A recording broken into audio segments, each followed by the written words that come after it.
안녕하세요. 반갑습니다. 국가유공자 길잡이입니다.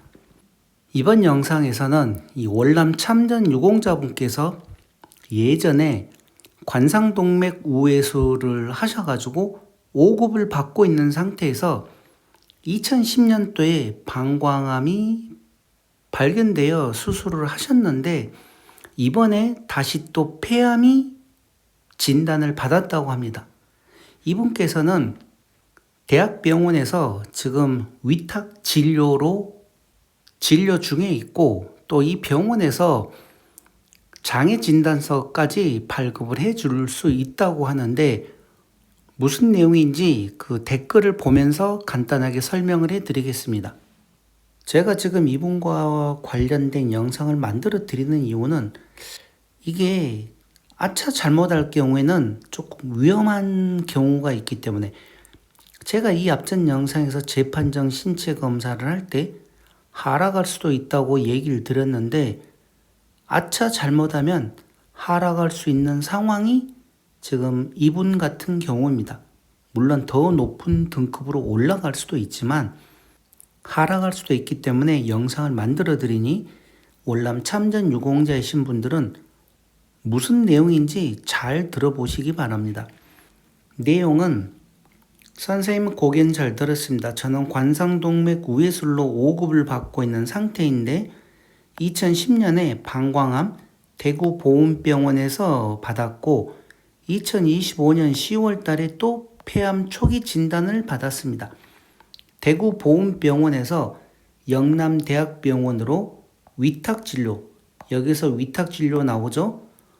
이분 같은 경우는 대구보훈병원에서 영남대학병원으로 위탁 진료를 받으셨습니다.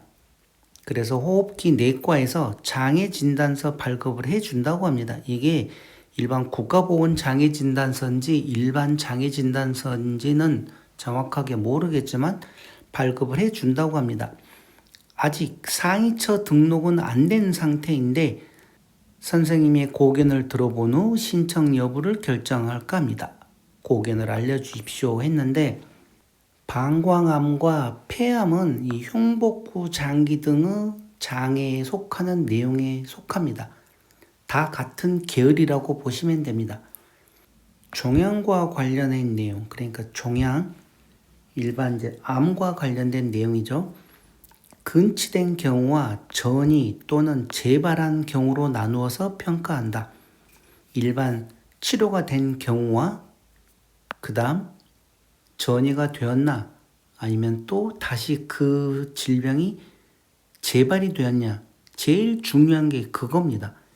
이 앞전에 제가 또 영상을 만들어 드렸을 때도 그게 전이가 되었으면 3급에 해당하지만 만약에 별도로 생긴 거다 그러면 그대로 6급이랑 해당할 수도 있고, 그래서 그와 관련된 내용이 이렇게 구분이 됩니다.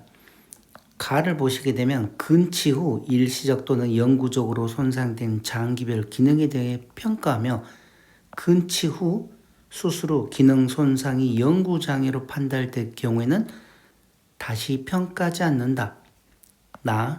근치 후 종양으로 인한 기능장애는 상위 등급 구분표의 신체 상위 정도에 준하여 판정한다. 그러나 전이성 또는 재발성 종양은 완치를 기대할 수 없으므로 기대되는 평균 여명, 치료 시기, 그리고 신체 활동도에 따라 평가한다. 여기서 보시면 이제 폐암은 호흡기계 질환에서 따로 분류하여 등급을 결정하며 비소세포 폐암과 소세포 폐암으로 나누어 평가한다. 그리고 또 이제 일반 다른 종양들 중에서 악성 임파종이나 백혈병, 다발성 골수종, 연조직 육종은 따로 분류하여 등급을 결정한다. 복잡합니다. 이 종양과 관련해서는. 그렇지만 가장 중요한 것은 일반적인 거냐 아니면 전이가 되었나 재발이 되었냐. 그래서 전이나 재발이 되면 3급에 해당되고 일반적인 암 수술은 6급에 해당된다는 것만 기억을 하고 계시면 됩니다.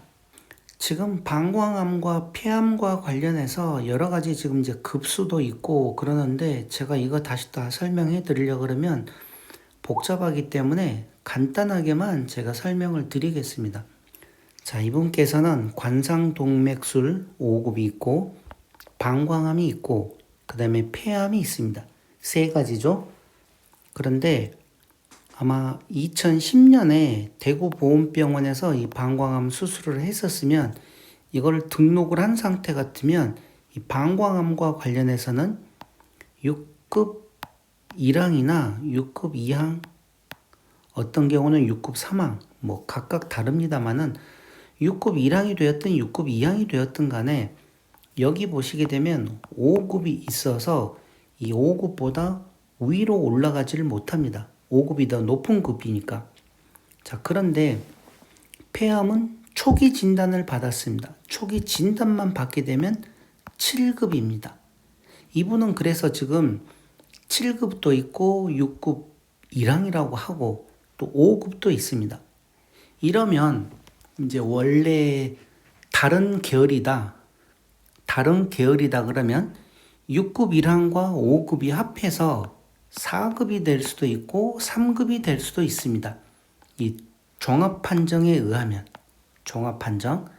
그런데 이분 같은 경우는 허혈성 심장 질환인 관상동맥 우회술이나 이 방광암, 폐암이 같은 계열입니다. 여기 같은 계열이라서 종합 판정에 해당되질 않습니다. 이렇게 4급이나 3급으로 종합 판정을 받을 수가 없습니다. 자, 그리고 이분 같은 경우는 이미 관상동맥 우회술로 이 5급을 받고 계셨는데 이 방광암이 지금 6급 1항이나 6급 2항을 판정을 받았다 하더라도 폐암에서 7급이면 만약에 이 폐암이나 방광암을 다시 상위처로 등록을 하기 위해서 재판정 신체 검사나 이거를 하시게 되면 이 관상동맥 우회술 5급 받은 게 6급으로 하락을 할 수도 있습니다. 아마 예전에 이 5급을 받으신 것 같은데 그래서 잘 판단을 하셔야 되고 여기에서 이제 하나 더 추가로 제가 설명을 드리고 싶은 거는 이 방광암, 여기 방광암에서 이 폐암으로 전이가 되었나 이거를 확인을 해 보셔야 됩니다. 병원에서. 지금 거기에 대한 내용이 없기 때문에 제가 정확하게 뭐라고 얘기를 못 드리는데 만약에 방광암에서 폐암으로 이렇게 전이가 되었다 그러면 3급에 해당될 수 있기 때문에 그때는 등록을 하셔도 됩니다. 방광암이나 폐암을. 그런데 만약에 전이가 되지 않고 방광암은 방광암, 폐암은 폐암 이렇게 의사 선생님이 얘기를 하시면 재판정 신체 검사 하시면 안 됩니다. 위험합니다. 5급에서 6급으로 하락할 수도 있기 때문에. 그래서 만약 저라면 그냥 지금은 5급으로 그대로 있는 게 더 낫습니다. 그러다가 나중에 이제 또 다른 암으로 전이가 되었다 그러면 그때 신청을 하시면 됩니다. 제가 이 앞에 이 국가유공자 건강보험 배제라는 내용으로 해서 이 위탁진료 의뢰서와 관련된 영상을 만들어 드렸는데 정말 많은 분들이 제게 답글을 주셨습니다.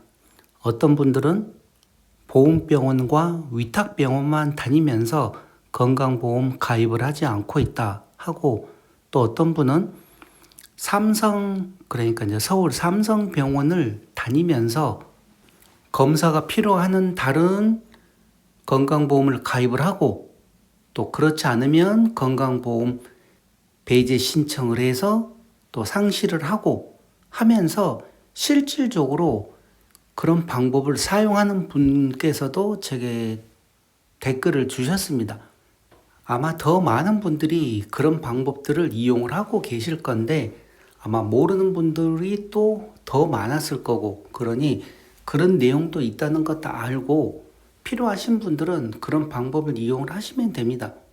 그리고 이번 영상에서 나온 이 관상동맥 우회술 5급을 갖고 계신 분, 아마 방광암으로 몇 급을 받았든 간에 관상동맥 우회술 5급이 높기 때문에 더 윗 등급으로는 지금 상태에서는 올라갈 수가 없습니다. 종합판정 대상이 아니기 때문에. 그래서 이런 내용 잘 알고 만약에 전이가 되었다 하면 그때는 신청을 해 보셔도 됩니다. 그리고 이분께서는 위탁 진료를 받아서 이미 영남대학병원에 가서 위탁 진료를 받고 계신 겁니다. 그래서 일반적으로 보험병원이나 위탁병원에서 더 큰 병원으로 갈 때는 꼭 보험병원에 가셔가지고 이렇게 위탁 진료 의뢰서를 발급을 받아서 가시면 그만큼 의료비에서 혜택을 볼 수 있기 때문에 이런 내용도 꼭 참고를 하시기 바랍니다. 이번 영상은 이것으로 마치겠습니다. 지금까지 국가유공자 길잡이였습니다. 감사합니다.